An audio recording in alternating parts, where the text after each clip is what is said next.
Hey everyone, my name is Hassan and I'm going to be summarizing the Nirenberg and Matthaei as well as the Nirenberg and Letter experiments that led to a major breakthrough regarding the genetic code. So starting with the Nirenberg and Matthaei experiments, these two scientists wanted to answer the question of what amino acids are specified by codons that are made up of specific bases. In order to answer this question, Nirenberg and Matthaei set up an experiment that consisted of 20 test tubes, each containing a specific amino acid. Now, in each batch of tubes, there was always one different amino acid that was radioactively tagged, and the rest were not tagged.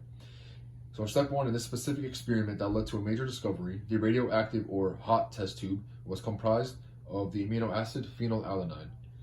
Nirenberg and Matthaei added a substance to this tube called poly-U, which is the RNA that is made up of uracil bases as well as SAP, which came from ruptured E. coli cells in order to act as a cell-free translation system. That was step one. Now in step two, Nirenberg and Matthaei allowed the test tubes to incubate at 37 degrees Celsius because that is the normal human body temperature, and translation took place in this step. Now in step three, Nirenberg and Matthaei filtered the protein and examined it. And they came to the assumption that if the filtered protein was radioactive, then the radioactively tagged amino acid that was in the tube to begin with must be present within that protein. And in this specific experiment, that meant that the RNA sequence UUU specifically codes for the amino acid phenylalanine, and that was the major breakthrough that took place. Upon repeating this experiment but tweaking the substances used, Nirenberg and Matthaei also identified CCC coding for proline and AAA coding for lysine. Alright guys, so next on the Nirenberg and Letter experiment in 1964, they wanted to answer the question of while utilizing tRNA, what other matches between codon and amino acid could be made. So Nirenberg and Letter took a trinucleotide, which is a short mRNA sequence with known codons, and mixed it with ribosomes and 20 charged tRNA bound to amino acids, one of which being radioactive.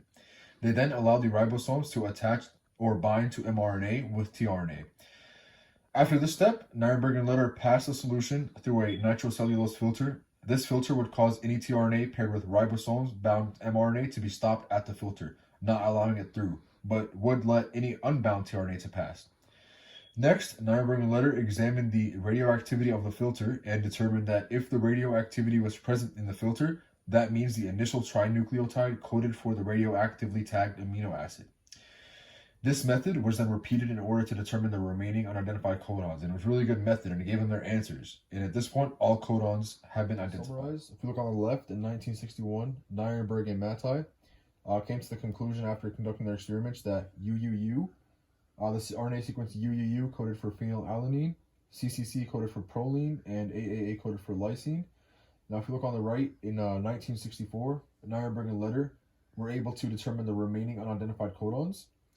And just some important definitions, remember, throughout the experiments that took place. Poly-U is an RNA that is made only of uracil bases. And SAP comes from ruptured E. coli cells and acts as a cell-free translation system that was used within the experiment.